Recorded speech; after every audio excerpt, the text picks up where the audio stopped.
Hello. One of the first things we're going to take a look at is the screening processes and basically the health screens. So what we're looking at tobacco, alcohol, depression, and domestic violence. And of those first three, one of the GPRA ones that we actually look at and get graded on is tobacco cessation. So a lot of times folks think that just by performing the screen, they are actually meeting this measure.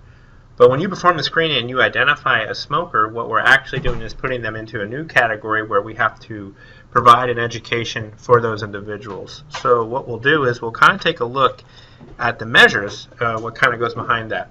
So a patient who has received tobacco cessation counseling or received basically a prescription for smoking cessation aid anytime during the report period, a patient who basically identified as quit using, here's the best one right here. A patient who has received tobacco cessation counseling, received a prescription for tobacco cessation aid, or quit their tobacco use any time during the report period. So we identified as a smoker turns it on, or tobacco user, and that's what turns it off. So in EHR, what we're going to do is we're going to take a look at a couple ways to turn that off.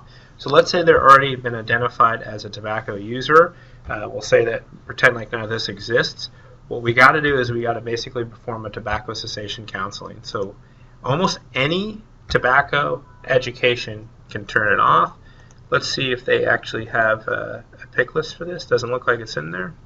So we'll go over here to the category list, and what we'll do is we'll come down here to tobacco. So a big list, and this is what I recommend is that you come in here and you actually create pick lists, because as you see there's a lot in here. Here's the tobacco use, and my favorite one is tobacco quit.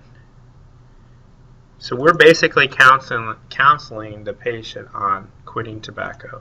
You can go in here, say you spoke to the patient for 2 times, their understanding is good. You can even set a goal. EHR is no longer using this goal set thing, but it is still a quick tool that you can use for your own self to annotate.